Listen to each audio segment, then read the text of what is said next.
All right, so now let's start our second part with chapter 20, which gets us into electric fields and electric energy. So we'll be talking about what an electric field is, what electric potential energy is, and what electric potential is, because even though they sound the same, two different things. And we're going to talk about capacitance and energy storage. So how can we actually store energy in those electric fields? When we have an electrically charged object, what actually happens around it is a force field kind of sets up. So for some people, it's easy to visualize if you have like a magnetic field. So if you put a magnet and I sprinkled metal filings around it, you see the magnetic field lines that set up. But another example, what we could do is we could take a little kind of glass petri dish, use those in biology once in a while, and put some water in it with some grass seed floating. And if I put a charged object near it, we'd notice that those grass seeds would all line up along what we call the electric field lines. And that's because they want to all point in the kind of the same direction that the electric field is radiating out from that electric charge. Okay, so for an electric field, we want to be able to visualize what it would look like around either a positive charge or negative charge. Okay, so if we kind of take a look here, what we've got going on is I either have a positive kind of test charge here, so let me kind of draw a little circle around here. And that positive test charge would be having a force on it because of the big Q, or the positive Q here. All right. So we notice that that force kind of radiates outward. Okay. In the same direction as the electric field. So what we've actually done to define a electric field is we basically said, well, what if I was to put a test charge at different points around a charge? How would a test charge behave? Okay. Now, if I go to the other side over here, okay, and I notice got my other positive test charge near the negative charge, it would get attracted to it. So I notice now my field lines point inward towards that. Okay. Now, in both cases, I also added a negative test charge on there, which we don't generally care about negative test charge because a test charge for an electric field is defined as the positive test charge, mostly because it's easy to isolate a nucleus of a hydrogen atom, but it's not easy to isolate a single electron. So we notice, though, that if it was that negative test charge, okay, which in both cases they're drawn towards the bottom, they go opposite the field. So an electron wants to go opposite the electric field, which kind of makes some sense because it's attracted to the positive, but it's repelled from the negative. Okay. So again, kind of going through this, having that small positive test charge, it's going to show us the actual field direction at a given point. So to actually set up a field, it's like imagining I took a bunch of positive test charges and tested all around that charge, and I said, oh, here it's going to go this way, here it's going to go this way, here it's going to go this way, and just found a whole bunch of them radiating outward. Okay. If I again was to use that negative one, it would always show me opposite the field, so the force would be opposite how the actual electric field is. So again, we always make sure we use the positive test charge. Okay, and again, I'm reiterating the fact it's a positive test charge that we use to determine the electric field. So now mathematically, how would I define an electric field? Well, it's just the force on a positive test charge divided by the amount of charge that we've tested. Right? So normally we try to use the smallest possible test charge, but it could be a pretty significant charge we have to use. So we know that, well, E is equal to now F over Q naught, where Q naught is that test charge. And it's going to have units of newtons per coulomb, force per charge. Another way to rearrange it is that it could be force is equal to Q times field. Okay, so if it's F equals charge times field, or F equals QE, that's the other way to kind of think about the force from the electric field. Well, one other thing that we have to note is we already had an equation for force, and that force was K Q1 Q2 over D squared. Now all we're doing is we're dividing out that Q naught. Basically, imagine that that's Q1. All right. So if I divide that out, I'm going to find that the electric field could also be equal to K, the Q that's generating the field, over D squared. How far away that I've actually placed that charge. Now, sometimes you'll see it diagrammed with a radius, and the reason they do that is because the field's in all directions simultaneously. It's not like it's just in one set direction. So it's always at that radius or always at that distance of, say, a meter or 10 centimeters or whatever it happens to be defined as. That's always going to be the field strength at that distance. So again, that's why in diagrams you'll see an R sometimes, because they want you to remember it's in all directions equally, not just the direction I've drawn with, 1 point here, 1 point there. It would be a full kind of circle. So if I started here, it would be like a full circle kind of going around. All right. I know that's a really bad circle I drew. Now, the other interesting thing about this is, what if there's multiple charges generating the field? Again, vector sums come into play. So if I've got Q1 and Q2, both generating a field at some point, okay? So again, what I'm kind of looking at here is over this point here, right there, that's where I would put Q naught, is right there, that test charge. Well, I know Q1 would kind of push it down, Q2 would kind of push it up, but when you add those two fields together, it just would get pushed over. All right, and you cancel out that up and down portion of the motion.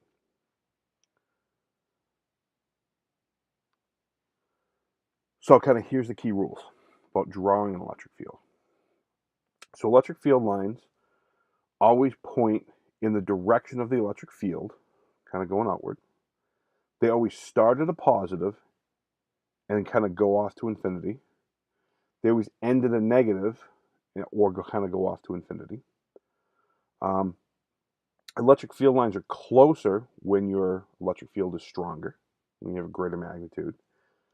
And the number of electric field lines entering or leaving a charge should be proportional to that charge. Okay. Right. So what does that mean? It's a little bit better if I give you a visual. So let's just look at two quick examples here. So I've got a positive Q. All right. So we know that they should be emanating outward. And if I notice emanating outward, I've got 1, 2, 3, 4, 5, 6, 7, 8 lines going outward. Okay. The second image I've got here is a negative 2Q. So that means it should be field lines inward. And because it's twice the charge, right, it should be twice the number of field lines. And if I do go around and count there, I have 16 field lines there.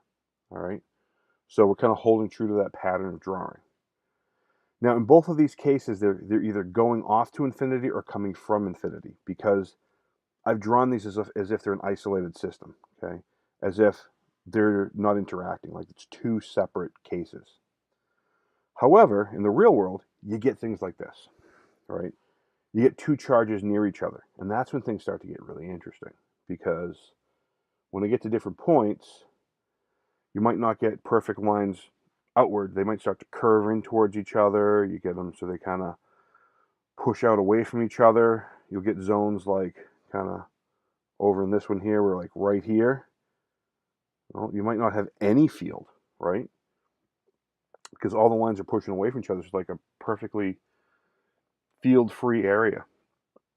Okay. You get other cases where they're, balanced charges, like in the third case here, where it's like just kind of goes from one to the other, nicely curved in. Same number of lines seem to emanate outward. But the ones that don't loop back in and connect to the other still go off towards infinity.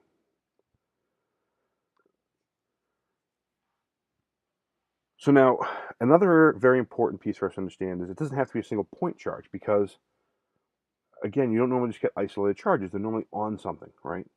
Because it's like the glass rod or the amber rod or a balloon or Van de Graaff generators we'll play with. There's a surface, okay?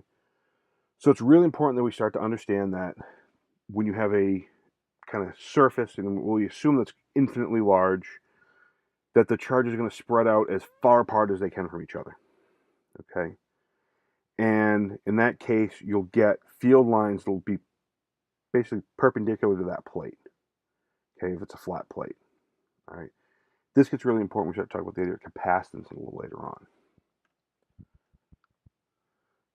So here's basically what it's set up for what a capacitor would be, a parallel plate capacitor. You'd have one plate that's positively charged, one plate that's negatively charged, and the field lines go in between it. Okay, they start at the positive, they end at the negative. And we're assuming, again, these plates seem to be infinitely large. They're separated by a finite distance, okay? So if I'm kind of going across here, from here to here, okay, that's, some number. That's some set distance. But again, that's kind of only for our sanity's sake. You'd have to have those plates at a set distance apart. But in terms of their length, we'd imagine they're so large that you couldn't fathom, basically.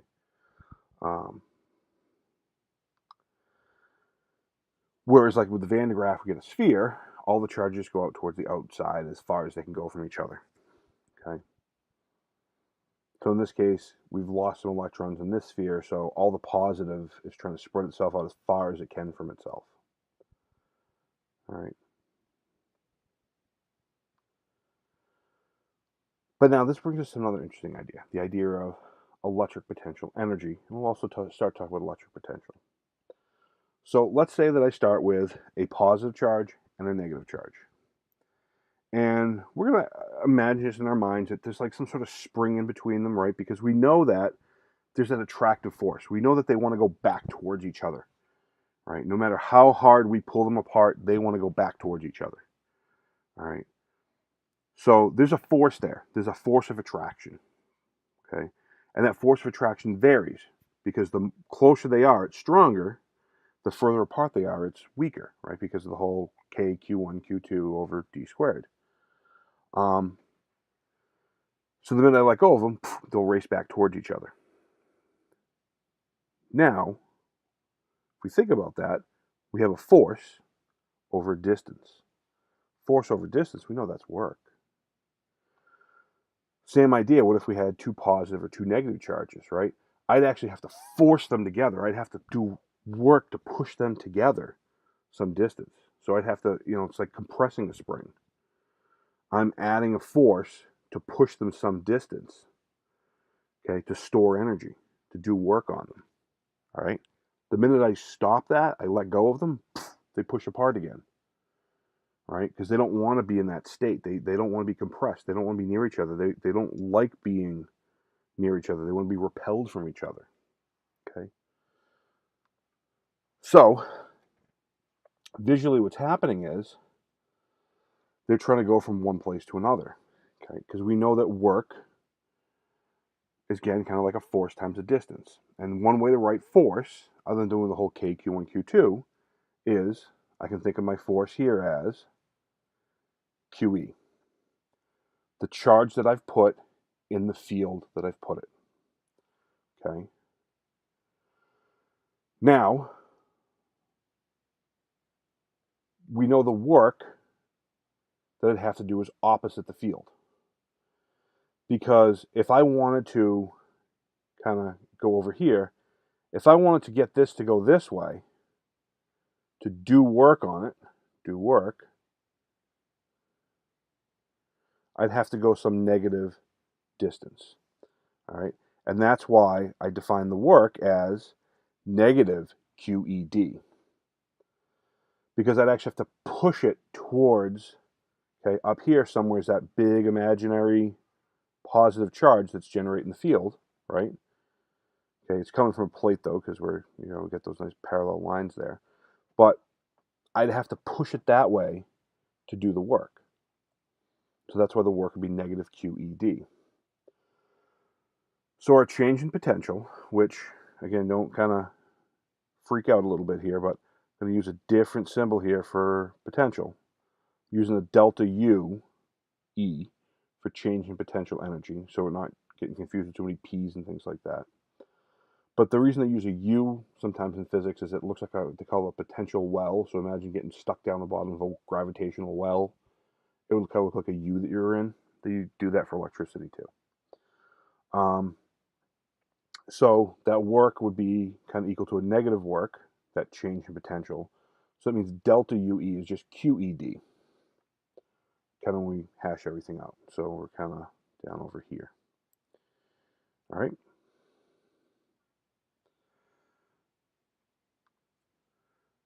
So if we start to understand this idea of electric potential energy, okay, as being the whole idea of QED, we then start to talk about electric potential, saying, well, what if I don't care how big the test charge is? What if I get rid of the test charge?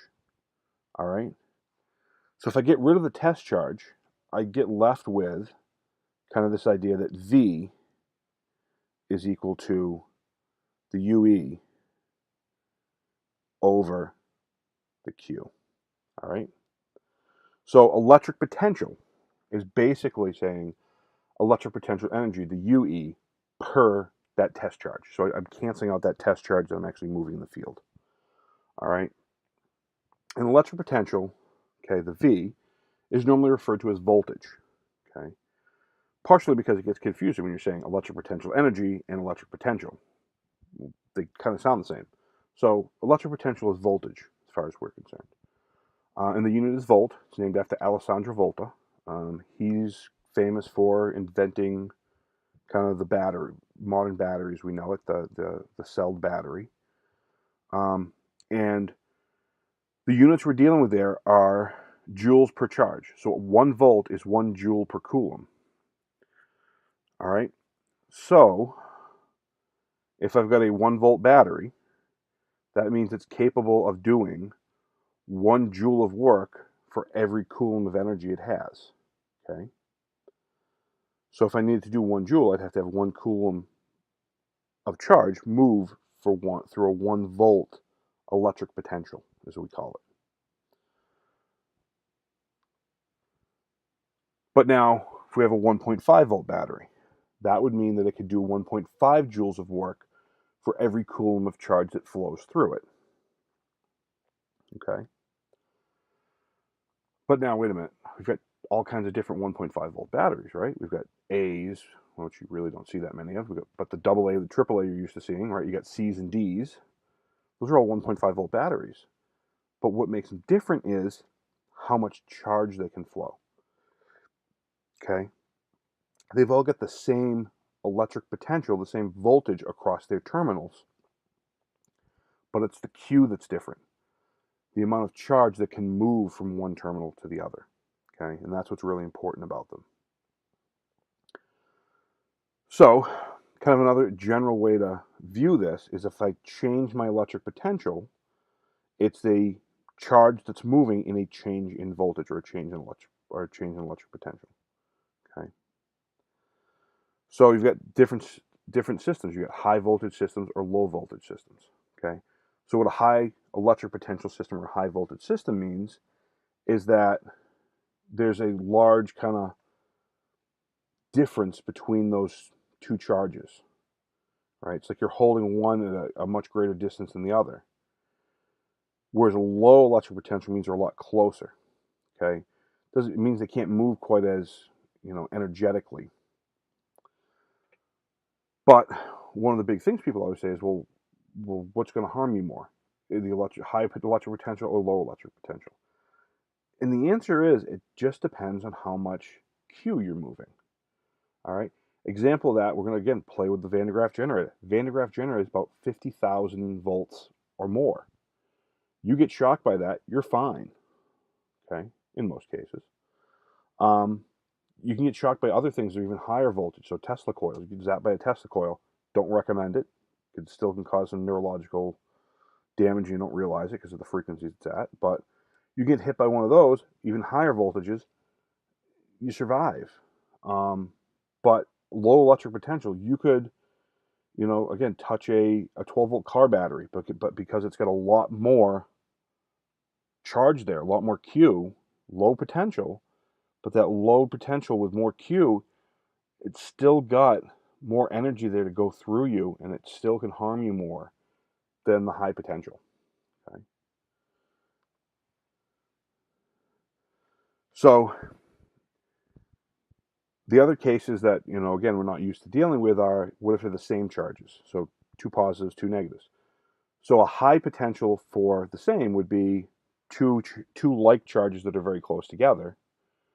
low potential would be two like charges that are very far apart. Okay. So this is what happens when you accidentally put in batteries in the toy backwards. You end up putting the potentials wrong, and you create low potentials or high potentials, just depending on how you've kind of set them up. And it doesn't allow the charges to flow properly in the circuit of the toy. And sometimes it can damage the item or damage the batteries themselves. Straightforward way to look at this is we've got that charge that wants to be moved in the field, and depending on that distance that it's moving, you've got either low potential or high potential kind of case going on. Okay, so it's delta V equals delta UE over Q. So if I expand this out, and we remember that work is QED basically, okay, or negative QED, I should say. We substitute in that negative work piece. I find out that I could put in negative QED over Q. The two Q's cancel out, and I'm left with a negative ED. So voltage, or that change in electric potential, could also be basically just the negative field times the distance that it moves in the field. All right, or sometimes they write it as electric field is the negative of the change in electric potential, or the change in voltage, over the distance. So another way to write an electric field is volts per meter. Change in voltage, change in electric potential per distance. So now, if we're moving in the electric field, what's actually happening to the potential? Well, if I'm looking kind of at my diagram here, over here I'm going to have high potential. Over here I'm going to have low potential, right, in terms of V. So as I go from one side to the other, if I graphed it, I go from the highest voltage to 0. Because that, again, positive test charge we define things on, if I'm on the positive side, would really want to get away from that positive side and really get towards that negative side. But once it's at the negative side, it's got no motivation. There's nowhere else for it to go. D is 0 at that point. There's no change that could possibly happen in the field. So it just goes to 0. So now we look at one of the other definitions. So if I take the other definition here of electric field, right, because we're thinking of the idea of, right, the positive charges accelerate in the direction of, decreasing electric potential. But if I was to put an electron there, it would do the opposite. It would go from, increasing electric potential, from lowest to highest, as opposed to the positive test charge. But if I was, again, now to change the field equation in that electric potential piece, because we're normally used to thinking of this as kind of E as KQ D over D squared, but I just said V was equal to basically ED. One of the D's cancels out, and I'm end up with kind of this idea of V is equal to KQ over R, or I like to leave it as KQ over, it's a Q here, sorry, over D. Just again, because I like to just think of this distance, even though, again, like a lot of textbooks like to think of it as a full radius, because it can be in all directions around that point. But normally when we're looking at this, it's in one set direction because it's between two plates. Even though, yes, it could be just from around a free space, point of charge, but normally it's a set plate that we're dealing with. So either it's KQ over R or KQD, either way, just the idea that it could be in all directions around it, if it was a free point charge. And again, that's what I've kind of specified here. It's at a distance R if it's a point charge. So the electric potential is 0 when you get to some infinite distance away from a charge. Okay. Also, the potential is positive for positive charges and negative for negative charges. Okay. Electric potential is going to be scalar, doesn't care about direction. Okay. And that's part of the reason they start interchanging with the idea of R, because it doesn't care if it's left, right, up, or down. And the charge, that Q naught, is where we're kind of dealing with that potential V from. All right. So the electric potential energy, UE, is equal to that test charge times V, or you can think of that electric potential energy as K Q naught, which again is the test charge, times the Q that's generating the field over the D. All right? Again, just another way to write these equations. There's multiple ways to relate these concepts. Now, if we're talking about storing the energy itself, we start talking about capacitance. And the device that we use is something called a capacitor. And the most simple type is what they call a parallel plate capacitor. And that's what we're going to be talking about here. And it just stores electric charge because of electric fields and electric potential energy. And almost every modern electronic device uses them in some way. So cell phones, computers, they can't work without capacitors. Anybody who's into kind of computer gaming really understands the value of a capacitor because that's normally what fails on a graphics card. Okay, it's not the processor, it's not the memory, it's these little cheap surface-mounted capacitors that probably cost all of 35 cents. But after hours and hours of cycling through them, playing games at very high refresh rates, they just can't take it anymore and they fail. And now your $250 to $400 graphics card is just dead because of a little capacitor. So all a capacitor really is just two conductors that we call plates separated at some distance. Okay, so we've kind of already done some diagrams of some capacitors here. One plate's at a positive charge, one plate's at an equal negative charge for it. Okay, and we find out that it has a certain capacitance based on the Q that it can hold and the electric potential difference between those two plates. So C is equal to Q over V. So coulombs per volt is going to be known as the farad. Now, most of the values we're going to deal with aren't going to be in full farads. They'd be in microfarads or picofarads. Again, those SI prefixes. A full farad capacitor you'll very rarely see in regular use. There are some computers that use them to replace batteries. There's also sometimes that they're used in what I like to call a high discharge device. So something that has to discharge a lot of electricity very quickly, aka stun guns. Stun guns will use high farad capacitors. So C is equal to Q over V, and where it gets its name from is Michael Faraday. Michael Faraday is a very interesting physicist because he's one of the first of what they call the commoner scientists. So up until Michael Faraday's time, the only way you became a scientist was if you were really, really rich. In Michael Faraday's case, he was working for one of those guys that was really, really rich, and the guy he was working for realized that Michael Faraday's contributions were greater than his own and allowed Faraday to actually be the person to present and publish the research, which was a great opportunity for him because it opened doors that had never been, there for other scientists. So there's a lot of other scientific advancements that are attributed to certain scientists that might not have truly been their own because they had assistants working for them. In this case, Faraday was lucky enough that he was allowed to be the one to present his own work by the person he was working for. So again, like I said, coulombs are very large. So it could be a picofarad. So picos, 10 to the negative 12. Micro, 10 to the negative 6 for those farad values.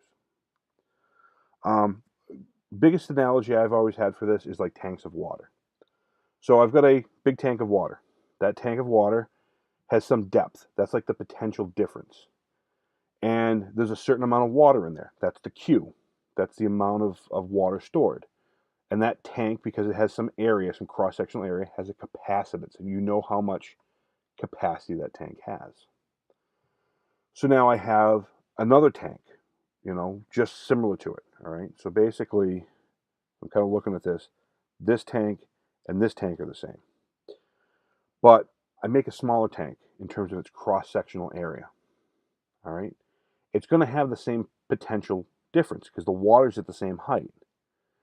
But because it's a different kind of like cross-sectional area, different capacitance, it's going to store less charge or less water, right? And that's what happens with capacitors, just based on the attributes of how they're made, the size of the plates, the distance separating them, they hold different amounts of charge. Okay. So again, the two main factors that are going to determine the capacitance are the plate area and the plate separation. So the closer the plates are, the more charge they can hold. The further apart they are, the less charge they can hold. All right.